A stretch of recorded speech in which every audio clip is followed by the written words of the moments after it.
Fatal mistake. Since he'd bought all of these books with his credit card, they could easily be traced. Finding his location would be child's play for any skip tracer worth his salary. Here's my first piece of advice for all you would-be disappearing artists. Don't buy this book with a credit card, but please do buy it. That white guy turned even whiter. He wasn't just idly curious about disappearing, he was serious. Or at least he thought he was. So I kept talking. I explained how I or another skip tracer would track him down.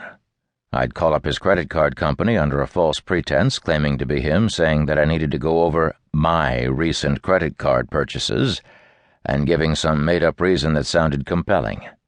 The customer service rep would then read me all the charges the guy had recently made, including the bookstore purchases. I'd say thank you, hang up, and call the bookstore and persuade whichever clerk picked up to tell me what I had bought with my credit card.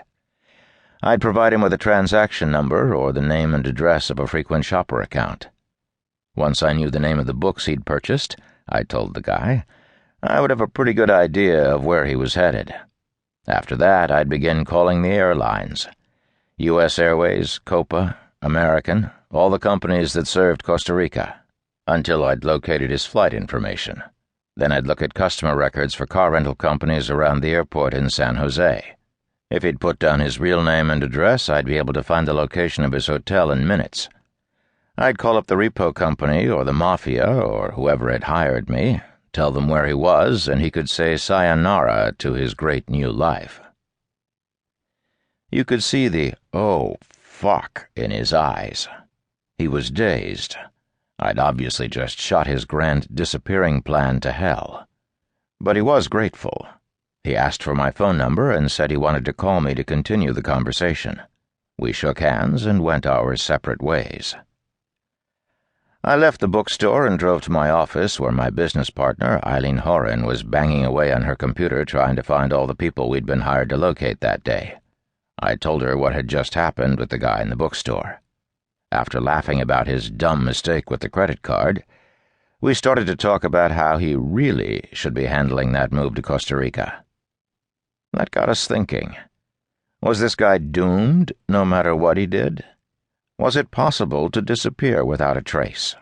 Could someone who's disappeared ever really feel confident that no one would find him, not even professionals like us? We went over everything we would do to throw a smart pursuer off his trail.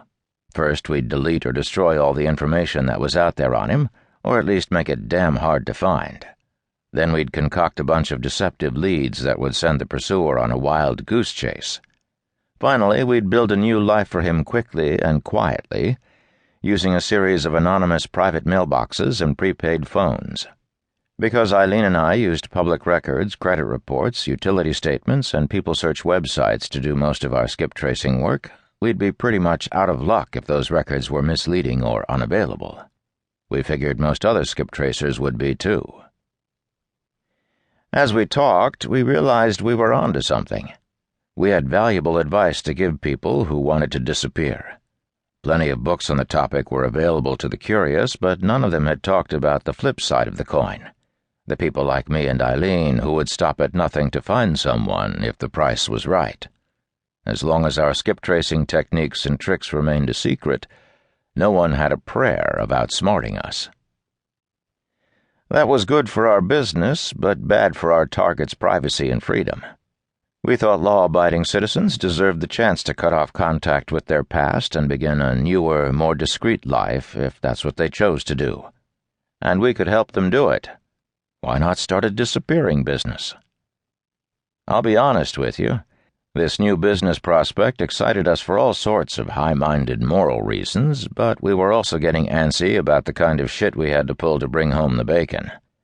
Every day it seemed like another technique we used to find someone, such as calling up a cell phone company and pretending to be a customer or calling up a bank and lying our way into someone's account, was officially becoming illegal. Neither of us had ever been busted, but the cops had been giving us the side-eye for a while, and we felt as if our time was running out. And ever since a little run-in we like to call the helicopter incident, we had been especially paranoid. A couple of years back, Eileen and I had been living together.